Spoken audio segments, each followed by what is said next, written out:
gufasha bwo hejuru nawe akajya mbona kuri kuma mpuzamwe namwe ku mbuga njyangeraho mbona hari ukuntu abantu bavuza nka Freemax n'izindi mbuga zindi njya mbona bibaho nawe yagiriwe nk'ubuntu akabona uko ajya hanze byakunda ko aya maguru atacibwa ushobora gutambuka gato ugenda gake gake barebe uko ugenda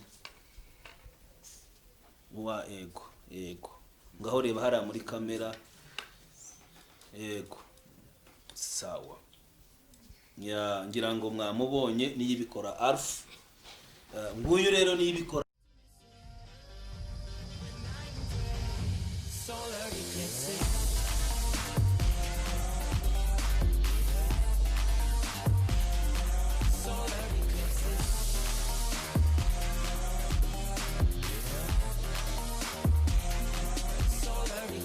Shuti bakunzi bikamba TV nongeye kubasuhuza amahoro y'umwami wacu Yesu abane namwe mwese aho muherereye ku migabane itandukanye mbifurije umugisha w'Imana nkuko bisanzwe rero ntangira mbashima ineza yanyu mutugaragariza comment zanyu n'ubufasha muduhereza n'inkunga zanyu izabi y'amasengesho izabi y'amafaranga ubundi buryo bwose watera umurimo inkunga Imana igaho umugisha reka shimire nanone abantu bakoze subscribe kuri channel ndetse bagakora share bakasharinga ibi biganiro babisangiza abandi bantu nabyo ni igikorwa cyiza ubu dufashije aha rero iyi channel ni channel ivuga ubutumwa bwiza ni channel y'ubuhamya ni channel inyuzwa y'ijambo ry'Imana kuko nicyo twahamagariye kugira ngo tuvuge ubutumwa bwiza kugera ku mpera y'isi yose niyo mpamvu muzahabona abigisha batandukanye abasore abamama abapapa n'abashumba n'abahanuzi batandukanye uyu munsi rero ndagira ngo senge shima Imana nabatumiye undi mugabo ndetse n'umwana kugira ngo muze kubumva nimurangiza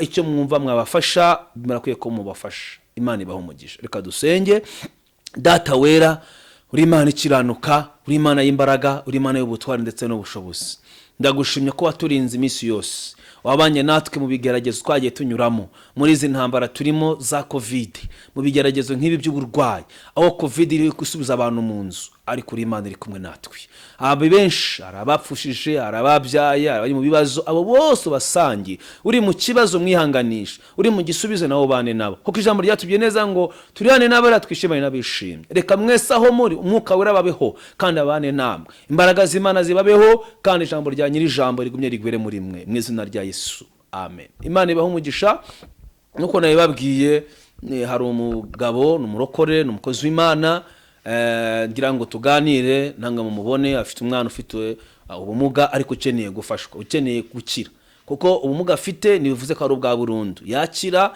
ahurutse ko atabonye ayo mahirwe yo kuba yavuza umwana ahantu hatandukanye kubera ubuzima yararimo ariko ndabizi ko mufite umutima mwiza ndabizi ko mufite umutima ufasha reka rero tumubahereze abasuhuze none dutangire tumubaza tubwire uko byagenze uko umwana yavutse n'amateka ye noneho nicyo yumva twamufasha kugira ngo uyu mwana abashe gukira Imana ibaho umugisha reka twerekezeho kamera turakwakiriye rero hano ku Ikamba TV watangira usuhuza inshuti zacu karibu turabashuhuje inshuti z'Ikamba TV n'abandi bari hirya no hino mubasha gukurikirana ibiganiro byo kuri channel no hagati ahangaha tugira ngo tuganire namwe tunabereka bimwe na bimwe mu byo tugenda duhura nabyo bya buri munsi hagati yacu namwe no gufashanya nk'uko kose turabiteguye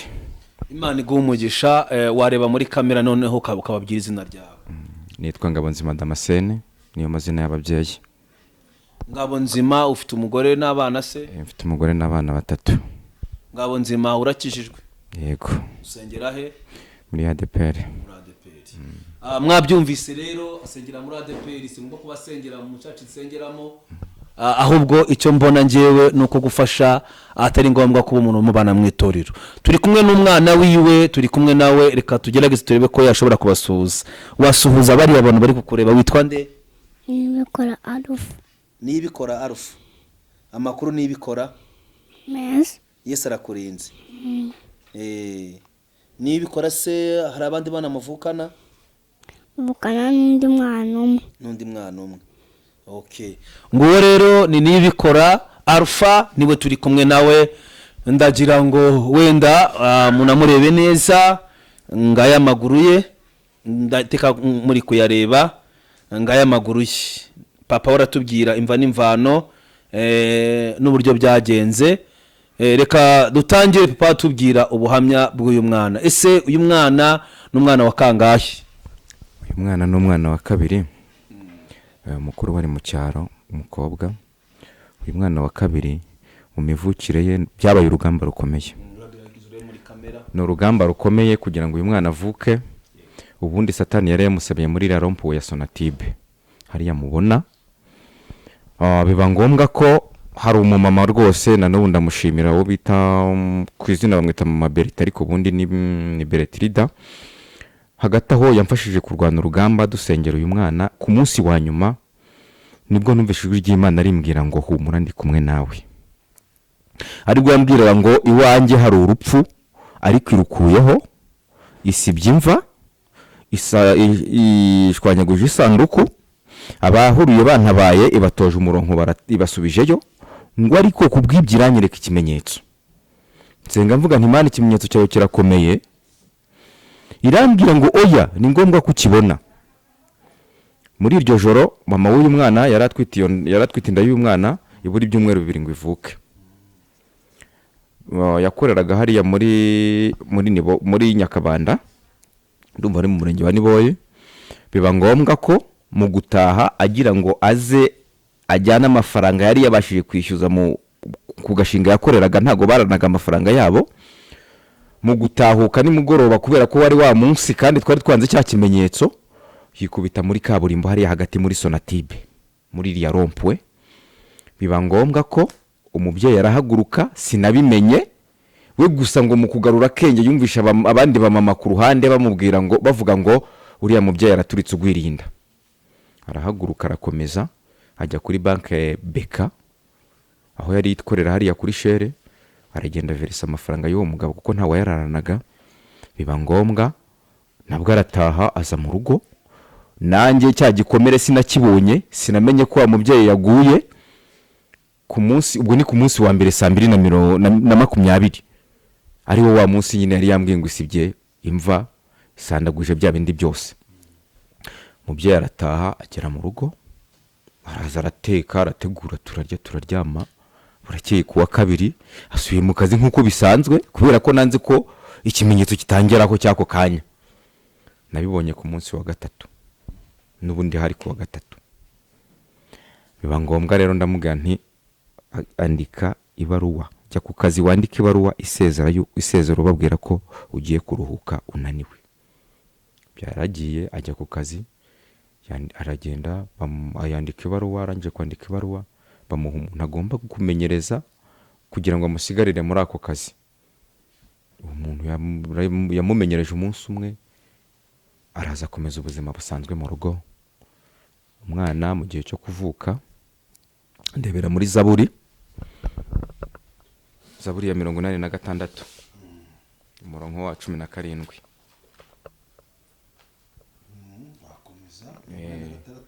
Mbere yuko tujya kwa muganga, iryo ni ryo jambo Imana yampaye. 86 yego. Aravuze ngo unyereke ikimenyetso cy'ibyiza kugira ngo abanyanga bakirebe bamware, kuko wowe Uwiteka untabaye ukamara umubabaro. Nako kantu iryo jambo ryaje mbere yuko twurira imodoka ngo tujye kwa muganga. Turagenda tujya kwa muganga Bethsaida, baratwakira, tuhamara umwanya nk'amasaha 2. 8 z'ijoro nibwo umumama w'umuganga w'umukongomani yabashije kuza areba umubyeyi. Arambwira ati rero wa mupapa we, ntabwo uyu mubyeyi ameze neza mu nda, nubwo mbona aba baganga bakomeje kumuzarirana, ariko reka tumutaransfere i Masaka. Umubyeyi ambulance iraza, bamujyana i Masaka. Ageze i Masaka, inda yimazeho nk'umunsi, kundi munsi nibwo yabyaye. Abyara uyu mwana ibi birenge ureba ni Imana rwose, ni Imana pe. ibi birenge yavutse ibi birenge amano yareba hasi acuramye. Ariko kubera Imana iza kumbwira ngo nkishije amagufwa, nibwo nagiye kubona mbona umwana ibirenge bibaye nk'ibyacu, urabona ko abasha kugenda. Ariko igitangaje aya magufwa ni ibice. Iki cyuma kitugaragariza amagufwa ni ibice kandi aragenda. Ibyo byose Imana ngira ngo amagufa amaguru wayabonye. Papa tubwiye ko aya maguru ari ibice, amagufa ye ntabwo ahuye ariko aragenda, kandi arimo aratubwira uburyo byose ari Imana yabikoze. Wakomeza ubwira abantu urugendo. Ubwo biba ngombwa umwana aravuka, amaze kuvuka mama we aramwihakana ati ntago nabyaye, cyokora nuza kuza kureba umwana uza ureba abandi jyewe ntago nabyaye. Kuko agahinda nyine yari afite. Naragiye mpageze kubera icyo nari nzi, ndagenda ndiba umwana nisibi ni ibiki, nereka niki nta kibazo. We ntiyanatumye ko ndanareba no ku maguru, ariko amahirwe naje kugira burya Imana iteza ikibazo iri bukemure n'ikindi. Hirya ye hari umumama wari wabyaye nyuma ye, akana yari amaze kubyara k'agakobwa kavunika mu itako, rino gupfa ry'itako riraturika, kakana barakazana bakaryamisha uruhande rw'igitanda gikurikiranye n'icy'uyu mwana. Akaguru kari kamanitse, niko katumye umutima w'umumama w'uyu mwana ugaruka. Ngombwa turataha, n'ubundi dutashye ntago byarekeye aho ngaho, rwari urugamba rukomeye.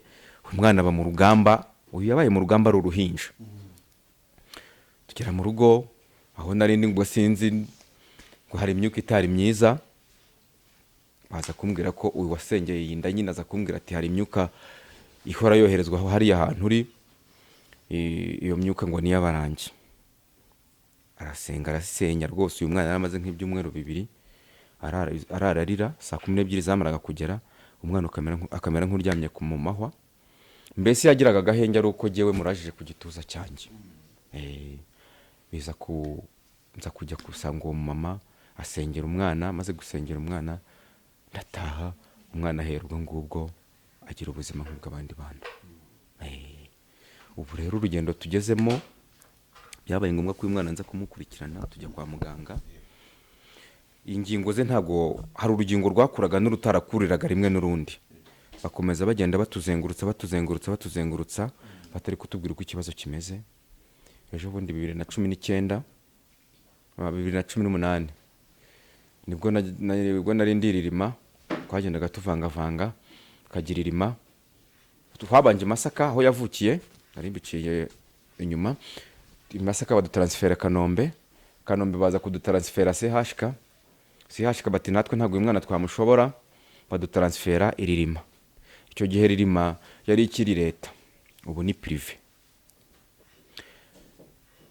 Tukajya tumujyanira iririma baduha amarandevu atandukanye, bakagenda badusunikira nyine igihe bagira ngo barebe ko rwa rugingo rwakura. Igihe kirashira, barampamagaye barambwira ati ntago tukivura kwa kundi, byarahindutse, consultation yarahindutse, ntago kiri 8,000 yabaye 13,500. Ubwo nyine byari bimaze guhinduka privé. Turakomeza tugira irima nyine nkuko mu marandevu twari dufite, turakomeza nyine. Igihe kiragera, ibi byo kugaragara ko amagufwa acitsemo kabiri ntago byagaragariye iririma, kuko ntago twari tugifite ubushobozi bwo kuvuza iririma. Naje kujya igahini ngezeyo, nari mfite umushinga ushobora kuntera inkunga. Ngeze igahini nibwo twasanze uyu mwana afite amagufwa y'ibice, sanga hari n'akabumba mbari kahanabura, n'aka ngaka kahangaha nako ntako afite, kano kamwe n'aka ngaka niko abasha guhagarariraho. Ibyo nibwo twaje kubibona mu nyuma muri za 2019. Ukuvuga ngo uyu mwana akabumba mbara adafitemo hano, na hano arakadafite. Yego. Ubwo ahagararira ku kuraka n'aka kahangaha. Iri gupfa ryo ni igice, n'iri ni igice. Ubusanzwe iyo umubona ubona akura. Gukura arakura, we hejuru arakura biragaragara. Hasi ntadakura. Hasi ntakura, urabibona nawe. Bafite imyaka ingahe? Agize imyaka 5, yujuje kuri 23 z'ukwa 4 uyu mwaka. Yego. ubwo rero umushinga wari wemeye ko wadufasha kumuvuza, nabwo ubwo icyariho nuko ngo basabaga kugira ngo bamuce amaguru, nibwo bufasha bari bafite. Ariko nabwo nyuma baza kuvuga ko ngo batari gukora neza muri 2020 nibwo twari dufite rendezvous yo kuba nari namaze kwemera ko bamucaye amaguru. Biba ngombwa baza kumbwira ngo ntabwo bari gukora neza kuri rendezvous bari baduhaye ririma, bari bayizi umushinga bitandikape. Biba ngombwa ubwo icyo gihe za tariki zigiye kugera bambwira ko batangiye no kuba batari gukora neza, bitazashoboka.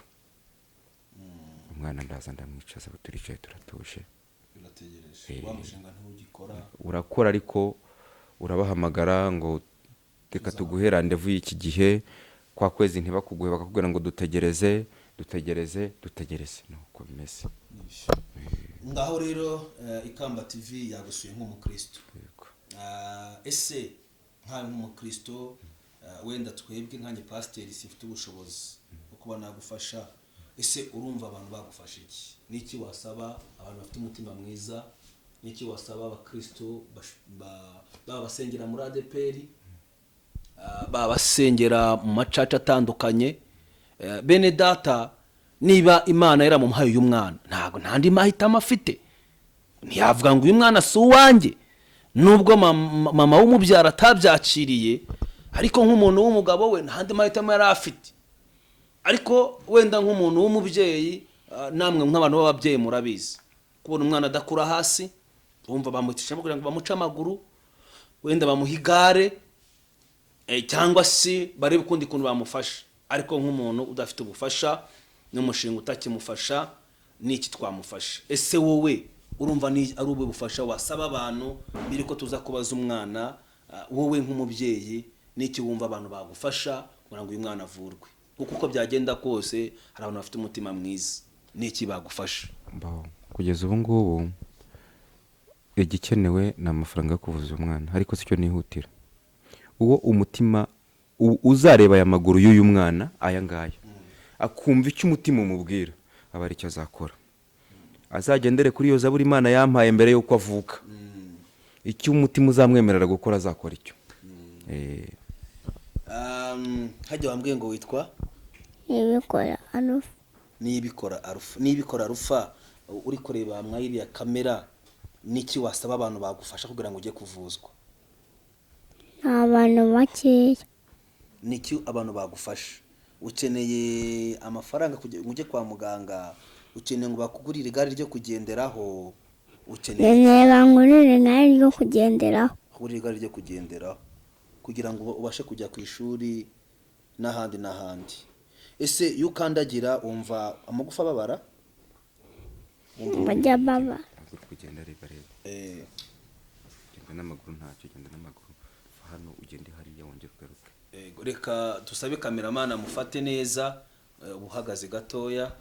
Ngira nekereza ko muri kureba uburyo ahagaze, nk'uko papa we yabitubwiye.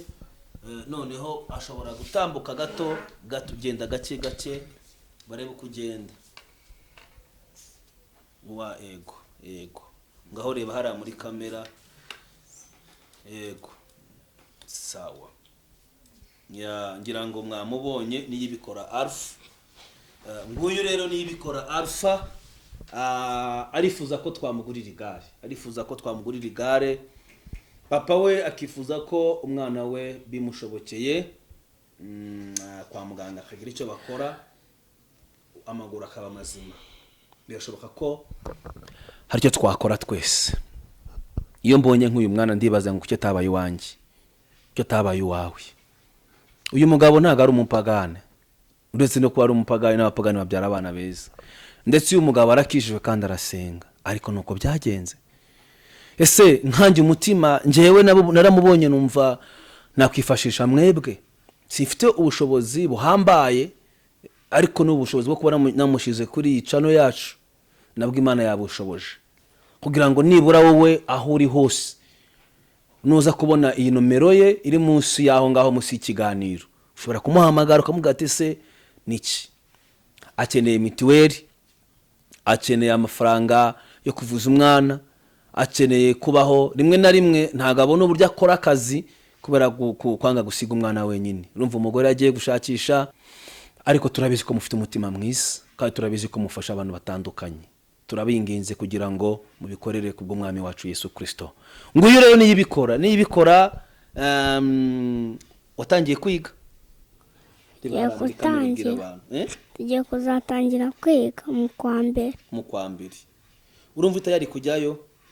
Ari kujyayo. Uri tayari kujyayo? Ubu tukuguriye igare waje ushobora kujya ku ishuri.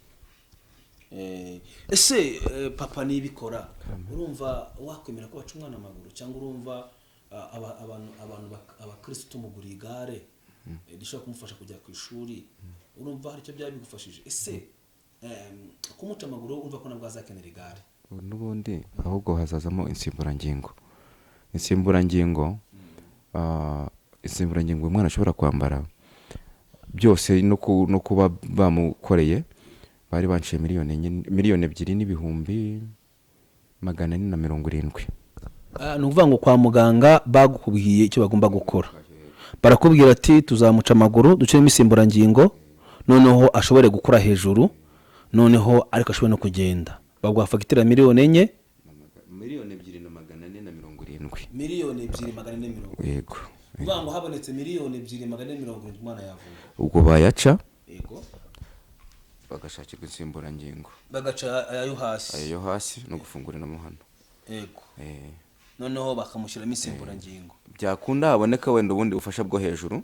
Nawe akajya mbona kuri kuma ntuzamwe namwe ku mbuga njyangeraho, mbona hari ukuntu abantu bavuza nka Freemax, n'izindi mbuga zindi njya mbona bibaho.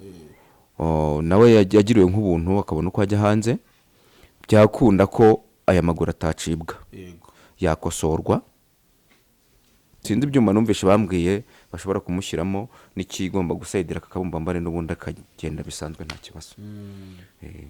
Mbese ubwo kubw'ubufasha bwa benshi, ariko ntabwo ari kubw'ubufasha bw'umwe, ni kubw'ubufasha bwa benshi. Ni ukuvuga ngo tubishyize mu biganza by'Imana. Yego. Okay. Noneho wenda icyo mbona nuko twategereza aho Imana izakoresha. Ese nk'abantu bagufasha, bagutera inkunga, uwo umutima wakumva abikunze yakubona gute? Ngira telefone niyo ngira ngo byaranakemutse kuba habaho telefone, niyo nshobora kubona twakwifashisha. Yego. Wabareba babwira numero yawe? Ni 078 nanone 2 99 807. Wayisubiramo?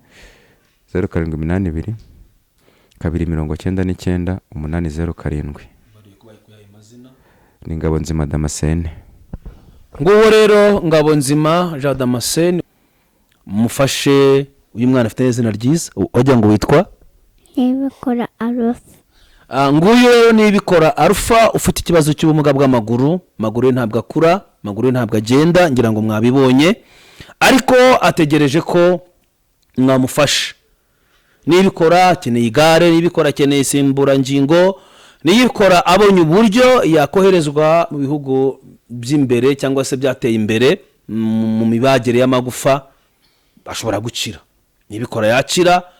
Rero reka tubwire abantu bari hirya no hino ku isi yose, muzabona ubu butumwa, muzabona iyi video, turabasaba numero ya papa we mwayumvise, inkunga yose watanga wamuhamagara, wayinyuza kuri papa we, niwe umubyara, imubaruyeho, wanamuhamagara ukamwihanganisha.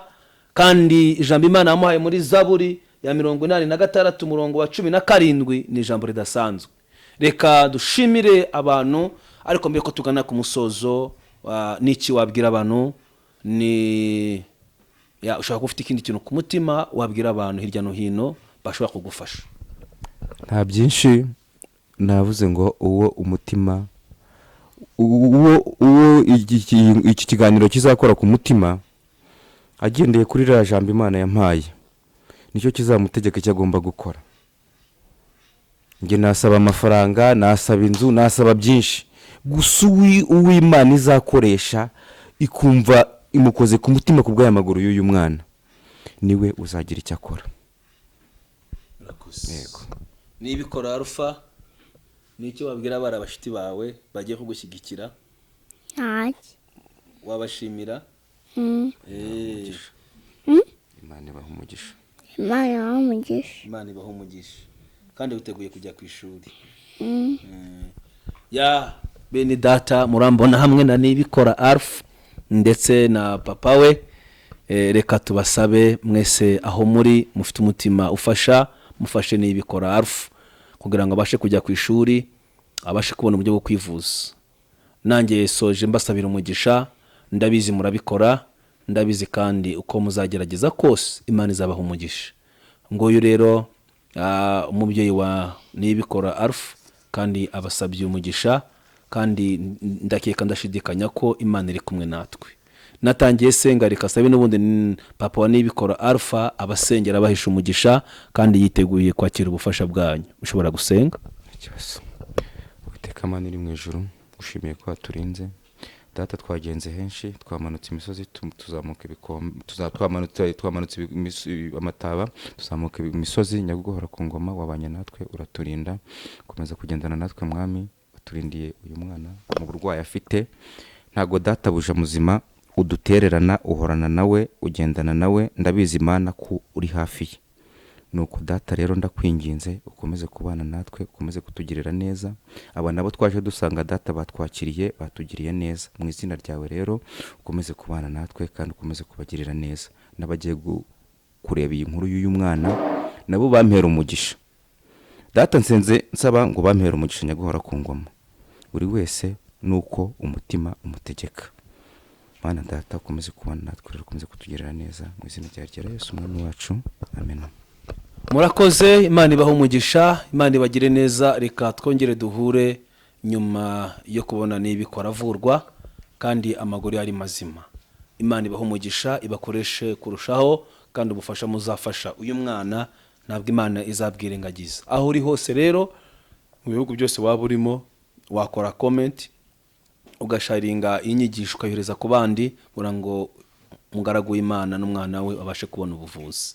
Imana ibahe umugisha, turabakunda kandi tubasabiye umugisha mu izina rya Yesu. Amen.